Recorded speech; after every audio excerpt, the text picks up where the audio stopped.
This land of glory, we the Ambazonian, special loyalty.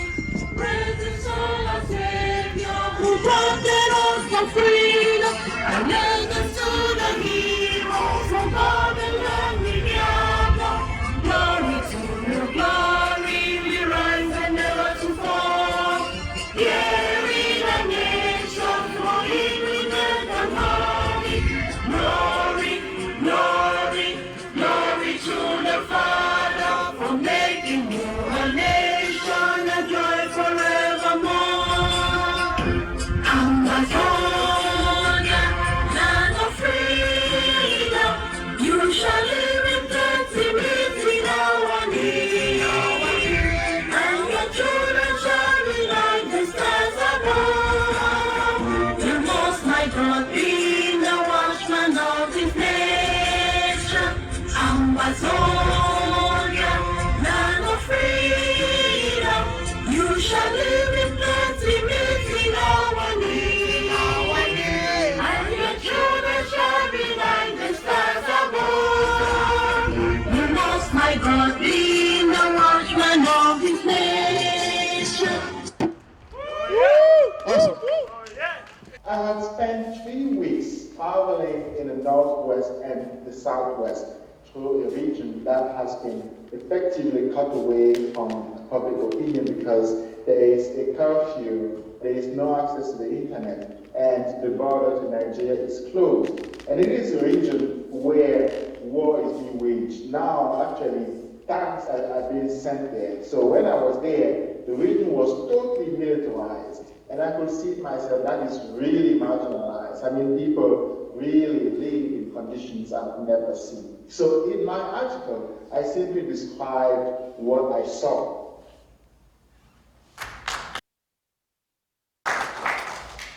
About 4 months ago, I became acquainted with a guy whose love for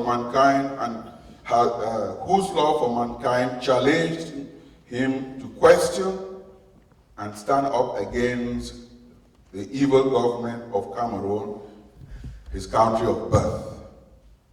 His courage and compassion inspired and encouraged me personally. Over the past couple of months, he has become one of my best friends and mentor.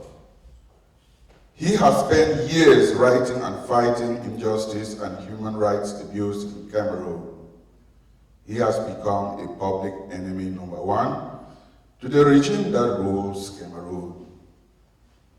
He challenges me more than any other person in the world. And I know he is going to do the same for you. So I am most honored, and I would be very grateful if you would help me welcome to the stage my friend, a no-nonsense warrior and prisoner for justice, who has impacted so many lives, and I know he is going to impact your lives today. Ladies and gentlemen, Professor Patrice Nganang.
That was so wonderful.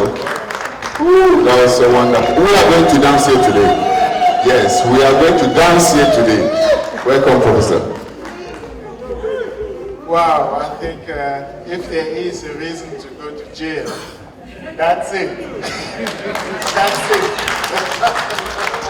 That's it, really. And thank you very much. That's no joke, really. If there is anybody who is thinking twice about being incarcerated, I would say, please do. Because then you'll come to Massachusetts, you'll come to Lowell and have this kind of treatment. Thank you very much. It is simply unique. And you can imagine how touched I am, and you know yourself that I'll tell that story every single way. And you know yourself that from my daughter to my wife to my family, everybody will know what you just did. And it is simply unique. Thank you very much.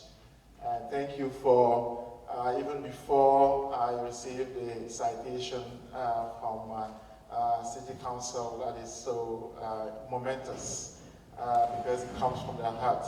And of course, I will also simply be too small to say what I feel.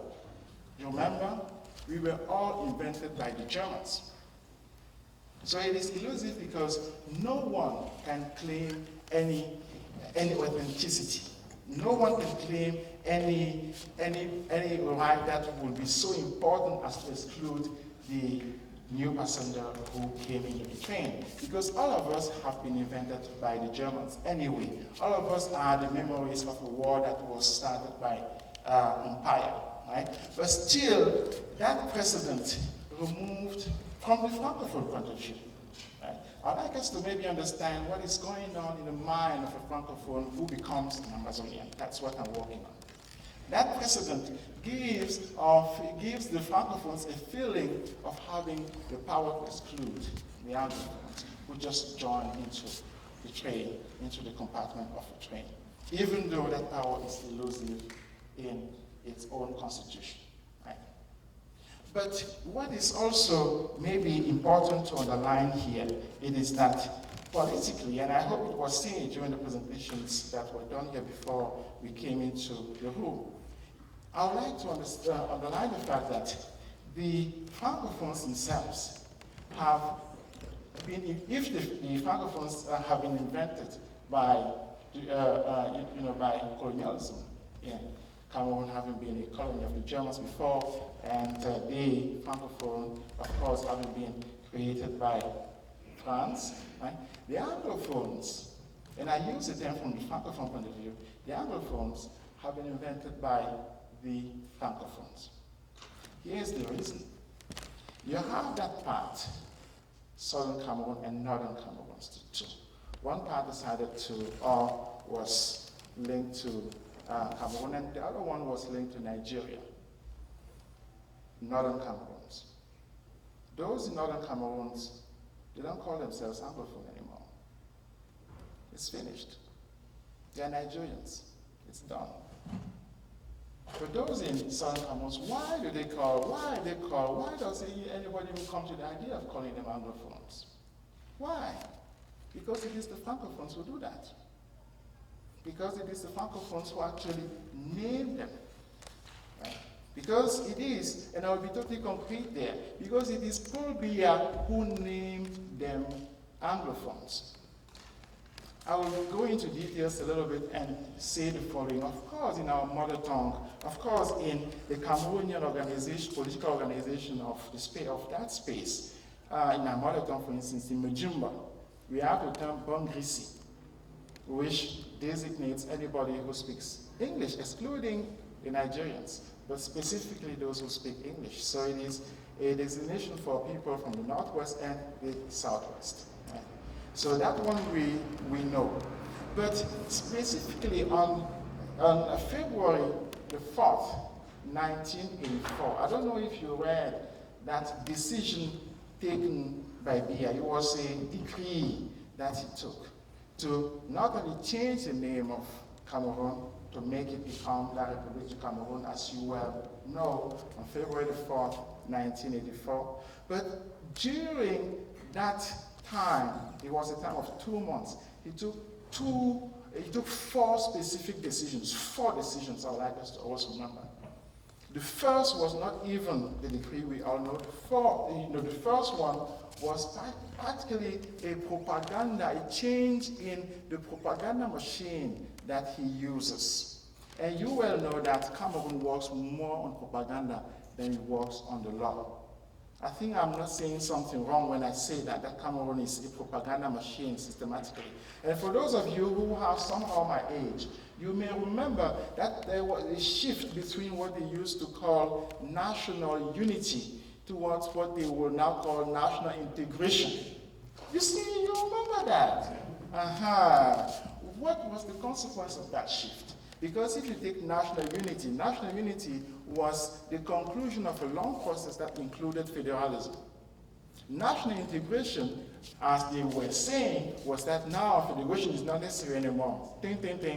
But now what is going to happen is that you are going to be integrated into what? Into what then? Into a country that is made of tribes. That is the point. But to be integrated into a country that is made of tribes, you need to become a tribe yourself. So it means the Anglophones, the Mbogisi, became a tribe to be counted as tribes. And for anybody who looks at Cameroon like Americans do, coldly, you realize that you have 4 tribes, 4 political tribes. The first, I'm not doing by ranking, I will simply say mathematically like this. I will forget because I don't have my notes, etc. The first, you have the Magida, northeast. Right? You have the Beti, you have the Bamileke, and you have what, from my point of view, is called Nkwa. Yeah, the other ones who are the Beti, the Douala, etc. So you have 4 tribes. Did I forget anyone? So the Basa are inside Nkwa, isn't it? Yes, the Sawa are inside Nkwa. So the Beti too, they're inside Nkwa. So you have the Magida, Wajo, Magida is the same, isn't it? So Northeast, Wajo, Magida, that's 1 tribe. You have Bamileke, you have Beti, and you have Anglophones. So it means the concept of national integration meant that now the Anglophones became a tribe because they now will be fitted inside the machine that will constitute power. And that is essential. Because, and we'll see what ramifications it took in the Constitution, in the fabrication of power, because as we well know, what the slide that happened from 1983 practically until today is a slide inside into a tribal state. Right? But the first decision in 1984, I was saying, was propaganda. The second, of course, was in terms of denomination. So La République du Cameroun, which means a slide back into the Francophone version of the denomination of the state. Right? La République du Cameroun being the name that Cameroon gave itself, the French part of Cameroon gave itself, and I'm saying Cameroon because between 1960 and 1961, of course, Southern Cameroon was not Cameroon. And so that Cameroon gave itself when it became independent, La République du Cameroon. The third consequence of those years was what I would call administrative, practically, which is that maybe I should, before I come there, I should say why Paul Biya felt that he could do that. You remember in January, it was January 14, 1984, isn't it? There was an election. You won by 99%, election anticipated, that's how it was called during those years. Anybody who was older than me, election anticipated, that's what it was called, right? Exactly. So he felt he had a mandate based on those 99.99% that he got, being the only candidate of an election where any form of opposition was wiped out. In any case, out of it, he came with a vision that he had a mandate, a mandate to transform the state, but basically a mandate to eradicate whatever Aidjo had done before him. To eradicate, to actually, I would say, liquidate anything that Aidjo had done before him. And the third decision that he took was to transform what was before a federal state, a state that in a sense became a unitary state, into something that will dismantle the administrative structure that kept that sense of federalism, the balance of power, etc., alive. A footnote to that is the following. During the election of 1970, Nganang was the VP on the slot for the presidential election, even though it was the one-party system, but still, Anglophone was number 2. In 1984, that vision was not even thinkable anymore, but he replaced it with a fig leaf, which is the creation of his party in Bamenda, things like that, just to close people's eyes, those kinds of fig leaves.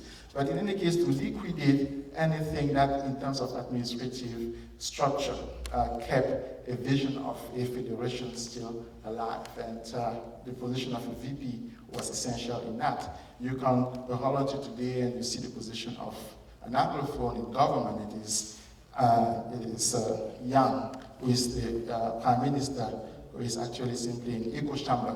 So that's nothing, really. So going from VP to that.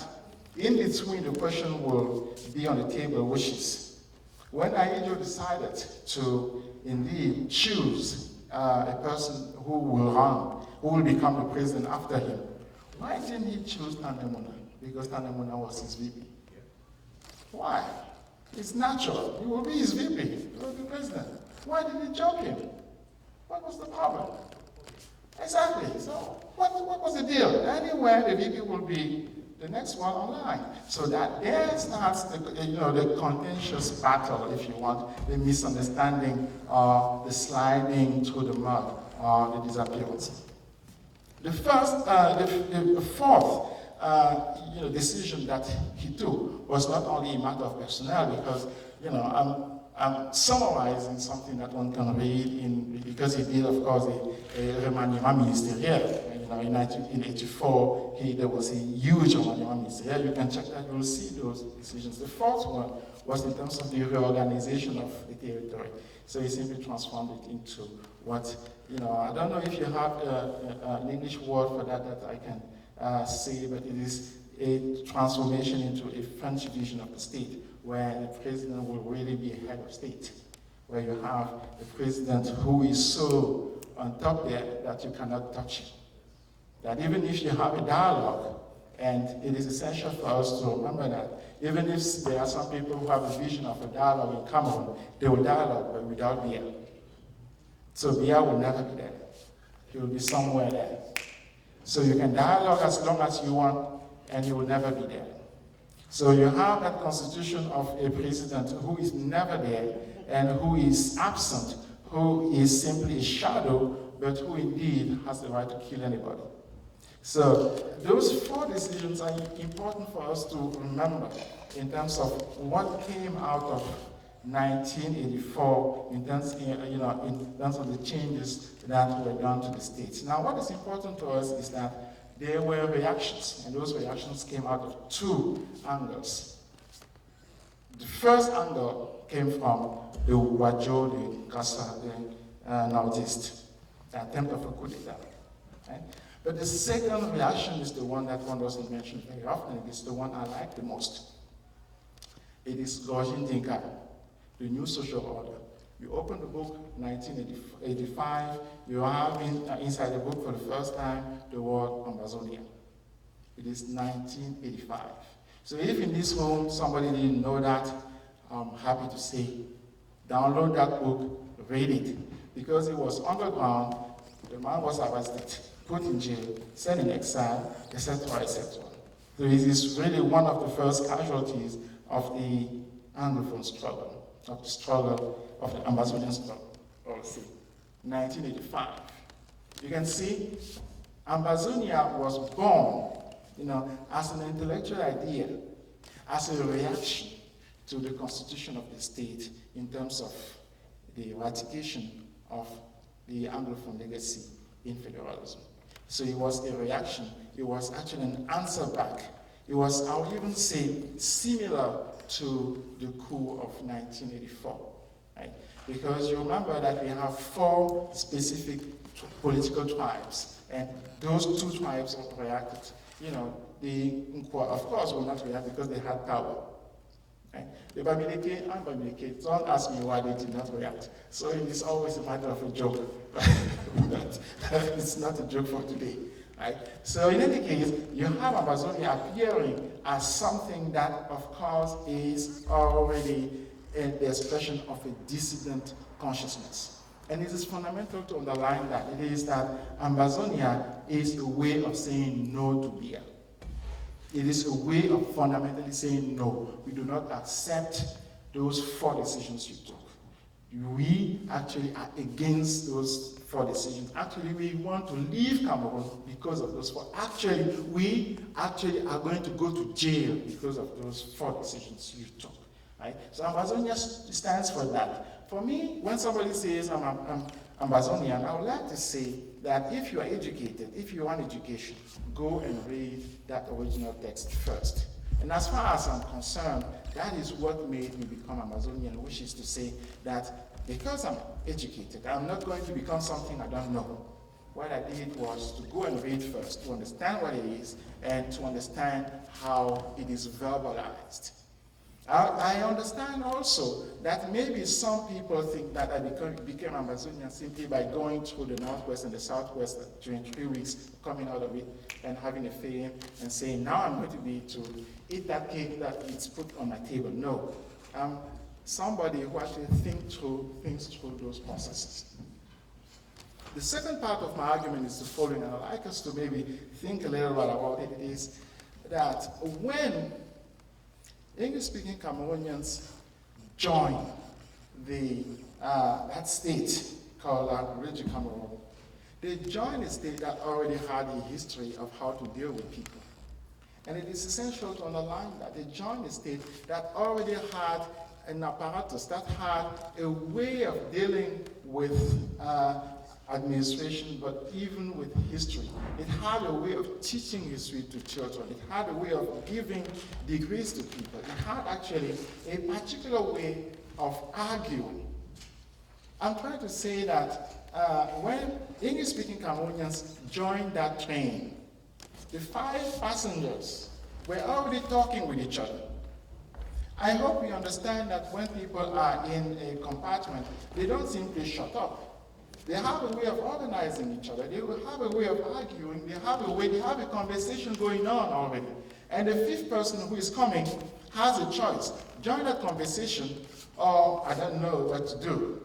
Of course, that person is disrupting the conversation that is going on. Right?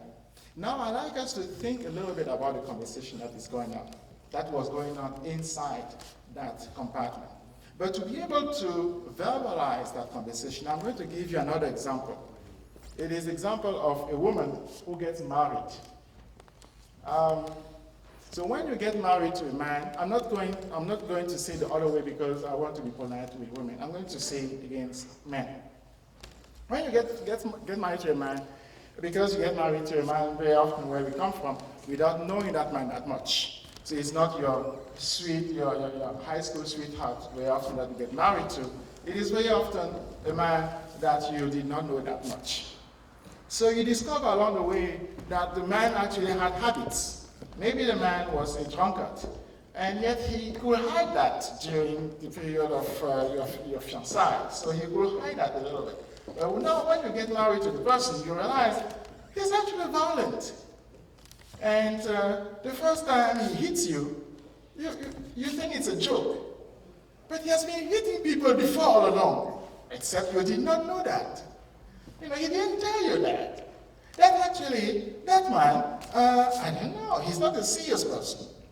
And that man actually should not get married to you because you deserve better than that.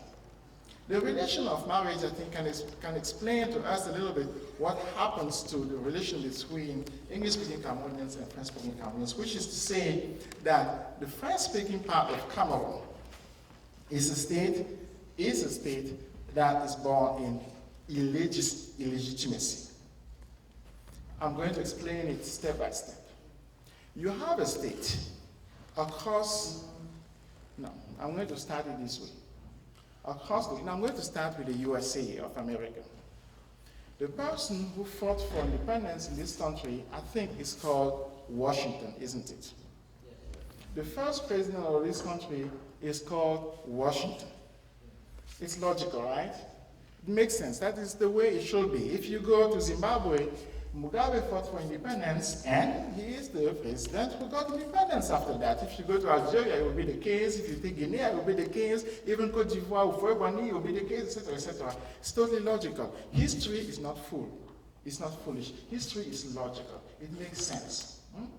If you fight for something, it makes sense that you win it. If you buy a beer, you drink the beer, isn't it? But in Cameroon, it's not like that. The people who, in 1955, 56, 57, campaigned for independence. You can imagine actually in 1948, the very people who wrote in their political platform, we want independence, we want to die for it, we are going to fight for it, we are going to stand for it. None of those people got independence, but yet the people who said every day on their political platform that we do not want independence, we are actually children. France should stay here because Africans are not ripe enough for independence. Africans can wait. We need 20 more years for independence. Please don't go. Those are the people who got independence. That is quite extraordinary, which is to say that the people who one thing don't get it and the people who refuse it get it. That is like this in X. But it goes further. It goes like this. The people who actually got the things they did not want, first of all, they didn't have the capacity to run the country, and we can see that in Cameroon. The second thing is that their reaction was to kill all the people who wanted independence. Umnyobe, Mumie, Wanje, all of them are murdered, poisoned, etc., shot, all of them, and they are buried in concrete. Meaning they are evaporated. It's not only that they are killed, it is that they are killed, they are buried in mass graves. You can't even see where they are buried. They are buried in concrete, you can't even see their body. I've been in places, in villages, where you can ask, one will show you a grave of Ernest Wandie, but his body is not there. His body is not there, it's a fake grave. You are only being told that his body is there, but it is a lie, because in the 60s, anybody of that stature who was killed, his body was taken away. You will not see the body anymore. That is what they did, those people who got independence. Which is to say that they had the behavior after that of a murderer who is running away from his crime. And on top of it, they didn't have the capacity to run the country. The conversation inside the train, you can remember, the conversation inside the train was how to make sure that the population of Cameroon doesn't know that. How to make sure that those people who go to school do not have any idea of the fact that the schools that we are having actually don't have any historical basis, that they will not teach their history, that they will not know their history, because if they know that history, they will know that the president is a murderer. If they learn the history of Cameroon in school, they will know that the president is the one who killed Umnyobe. If Cameroonian children learn the history, they will know that Biya did something that in no African country can be done, which is to sentence Aijo, the person who gave him his first job, trained him all along until his position to prime minister, gave him the position of president. He sentenced him to death, sent him to exile in Senegal, and he died in Senegal. And until today, 2018, his body is still in Senegal. How can you teach that to children? Meaning my own daughter learns the story of Washington. Do I want to teach her that Biya sentenced Aijo to death? I mean, honestly. Nobody can do that. You cannot accept that as a white person. You cannot accept that as a black person, as a Latino, as whatever. You cannot accept that because it is not possible. No human being does that. That is the kind of conversation we had in the train when Anglophones came smiling and joined that train. Our simple would like to say that the conversation between each other is essential because these are touching tales. These are tales that are actually very difficult, very painful, but they are essential to be put on the table because they are part of the general conversation we need. And now a state that has been founded on a genocide, that is what we are talking about. A state that has been founded, the Francophone state, that has been founded on a genocide. A state that has been founded on an act that is so horrible that nobody wants to teach it to its own children because you don't want it to be repeated. A state that has been founded on the killing of hundreds of people, of thousands of people, of actually the account is millions of people somehow. A state that has been founded on such a bloodbath that goes unpunished is likely to repeat it. And it will repeat it, particularly if you have a continuity of the people who did that crime until today. Because Paul Biya got his first job in Cameroon in 1960, he's still president. He was the Secretary General of the Presidency in 1970 when Ernest Wandje was sentenced to death and executed in Bafoussam. He was Secretary General, so he was in the position of Marafa, whom he put now in jail. So a state that has done a genocide like that in 1956-59 against the Bassa is going to repeat it. Since it is unpunished, it repeated it against the Bamileke, 1960-1970, he went unpunished. He repeated it against the Northeast, the Wajo, in 1984. The list of the Northeast who were killed in Bamayo, in Fou, is so long, you can see the names. It's simply Northeast, Northeast, Northeast, Northeast, Northeast, Northeast. It's as if they put everybody who is Northeast and simply shot them. I was 14 years old, I can remember how it was to be a Northeast. I can remember, you could not walk with something like that. This one is clearly Bamileke, but you could not walk with, oh my goodness, you were arrested automatically. It was impossible in Yaoundé to walk on the street as a Northeast. If somebody says that it is difficult to walk on the street as an Anglophone now in Cameroon as a Northeast, I was in jail with Amadou Vamulke and I asked him, how was it in 1984 when you were arrested? Because he was arrested also in 1984. He said, my friend, you don't know what you're talking about. It was hell. You see, because a state that can act like that in 1959 without being punished will repeat it in 1960, 1970, will repeat it in 1984, and is repeating it in 2016. One will say, therefore, that there is a continuity. One will say, therefore, that there is a continuity between two things. The first continuity is of the state that is committing genocides in a circular manner. You have those 4 tribes and is committing against each other, etc. But the other continuity is the silence of the Cameroonians. The other continuity, and I underline that, is the silence of the Cameroonian. For the question is, I ask my dad sometimes, when the Bassa people were being arrested in 1956 because they are the ones who started doing the killings of white people, the set of people who were working for the government in Douala, and I have all the rundown of those events. What were you doing? Those who were not Bassa, what were you doing? Of course, they were silent. Of course, they turned against the Bassa. Of course, they felt they are not concerned. Until in 1960, 1970, it turned against the Bamileke. The question was, okay, Northeast, what were you doing? What were you doing? See, of course, they did nothing because it didn't concern them. And I'm coming to the example of 1984, when it was the time of the Northeast, the Wajo. The question is, Bamileke people, what were you doing? Why were you so silent? Of course they did nothing. We are coming to 2016. Why are all Francophones so silent? what the hell is happening to this country where people are being murdered? But today I just received a picture of a soldier who was beheaded and his testicle, his penis was cut. And people are silent. But at the same time, we have a rundown of all those Anglophones who are killed. People are silent. Because people don't care, you can simply see the continuity both on the side of the state in terms of its actions and on the side of the population in terms of its reactions.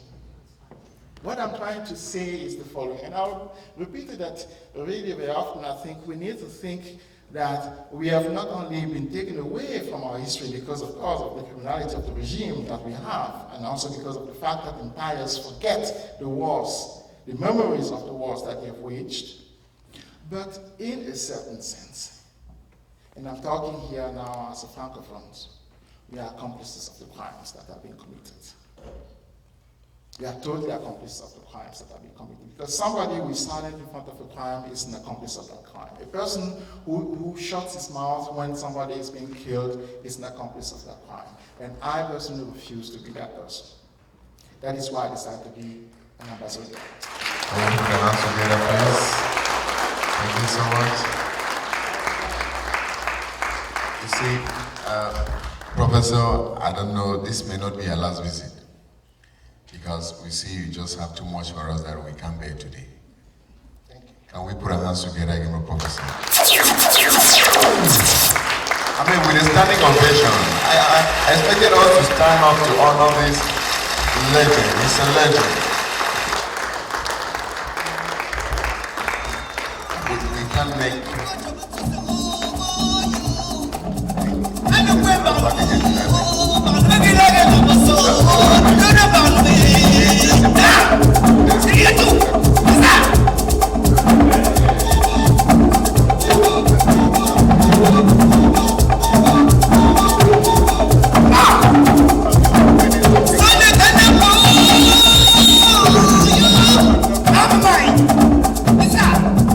You have 2 minutes to dance to Professor again. I mean, come on, please. 2 minutes. What is going on in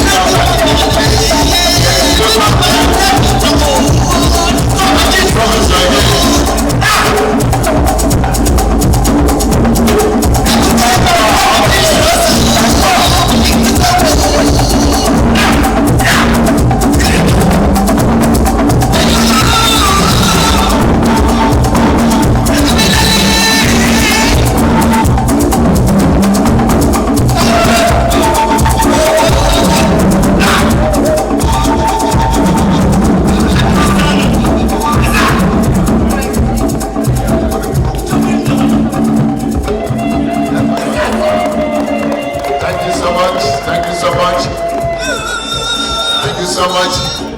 We are getting to the end of this program. Please, Professor. We are getting to the end of this program. We still have 1 or 2 things to do. Please just bear with us and sit down for some few minutes again. Where is Patrice? I think we need you. We have a presentation of the plaque. A presentation of the plaque to our honorable professor. That has to be done by Dr. John Fobanjom. Thank you. So,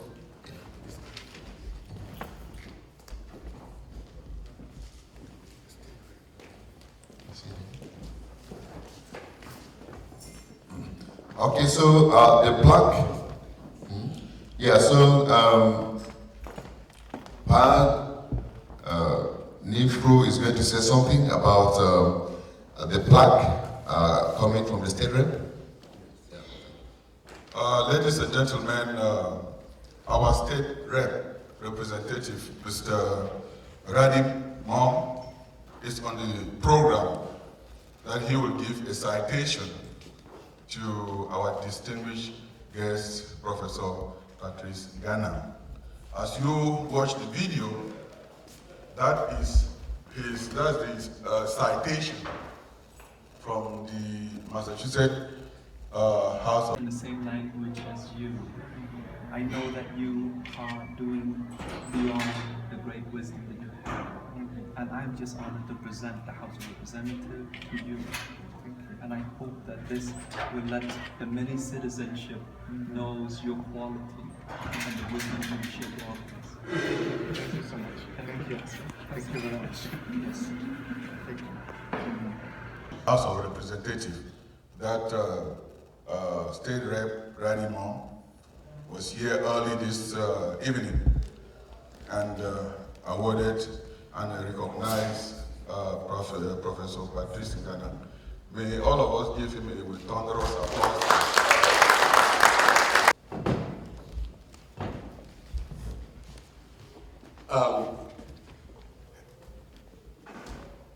Every activist knows that freedom is not free. The price of freedom is either jail time or blood. Professor Nganang decided to pay for it with jail time. Cameroon, before 1916, there was no Anglophone Cameroon, no Francophone Cameroon. After 1916, the Cameroonian was cracked as an egg. Who could have used that cracked egg to make an omelette, to make for a better Cameroon? But for some reason, greed and nepotism denied Cameroon and Cameroonians the omelette that Cameroon, the omelette that should have been Cameroon. Cameroon was meant to be the Canada of Africa. But greed and nepotism denied Cameroonians that privilege. It takes an extraordinary person, extraordinary courage for a Francophone to stand up and speak out for an Anglophone. It takes an extraordinary Canadian to stand up and speak out for Native Canadians, what we call First Nation Canadians. For somebody who was born in Francophone Cameroon to leave America, fly to Cameroon, and go to Bamenda and to Boya, and speak in defense of the oppressed people of Southern Cameroon, says a lot about his integrity. What measures integrity is not a person who defends his cause, his family's cause. What makes for integrity is somebody who stands up and fights for the oppressed, for the other. So, Mr. Nganang, we are very proud of you, and thank you. Cameroon belongs more to the Nganangs and to your generation than to the Bias. Before he left Cameroon, his passport was seized, which in a way is a violation of his human rights. Taking away his passport meant that he is denied the right, he is denied his birthright, the right to visit home and see where his grandparents were born. Here's a country that belongs more to him and to all of us. But the sad fact is that almost all of us who are here, we cannot visit our birthplace. Almost all of us in here. If any of us goes to Cameroon today, there is the probability that we would be arrested and locked up for coming to visit our motherland. So, Mr. Nganang, Professor Nganang, thank you so much for standing up and fighting for Southern Cameroonians. The plaque reads, victory is ours. Ambazonia is our land. Southern Cameroon, New England, SCNC hereby presents Patrice Nganang with this award in recognition for your selfless courage to fight for peace, justice, and freedom in southern Cameroon's Ambazonian. This day, May 5th, 2018, in Lowell, Massachusetts, USA. Can we put our hands together for that, please?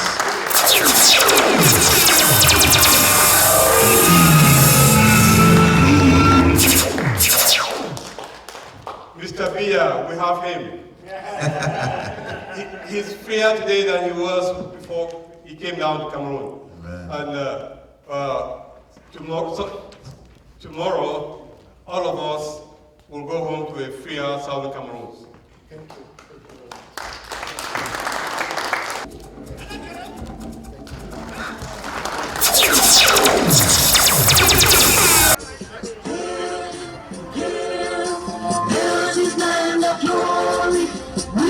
Ambazonian, special loyalty, presence of our Savior, who granted us the freedom and led us to the heroes from Babylon we gather.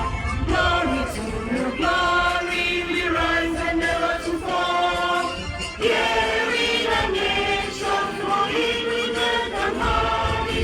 Glory, glory, glory to the Father, for making you a nation and joy forevermore.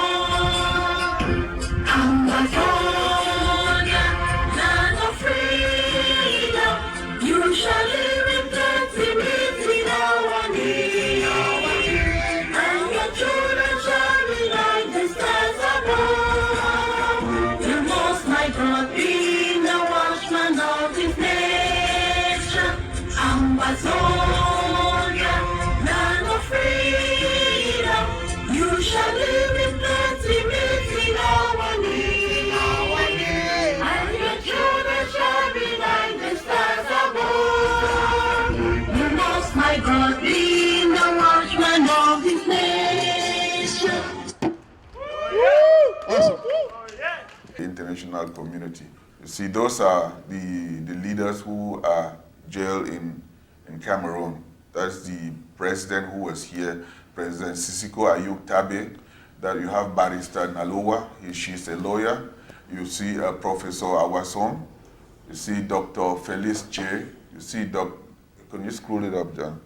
Yeah. You see Dr. Ojong. Can you scroll it so that we see the... Or go out. The right side. The right side can, yeah, right. Okay. Then you see Dr. Felice Che a little bit up. All of them are doctors, PhD holders, hold a level of knowledge. All of them are teaching in Nigeria. Professor Ifongala, Barrister Yambe. Either they are lawyers or they are professors in their own field. So who would really doubt the leadership of these people, the minds that they do have to conduct a peaceful and matured nation? And these people have all been kidnapped. All of them have been kidnapped. They have not been heard of.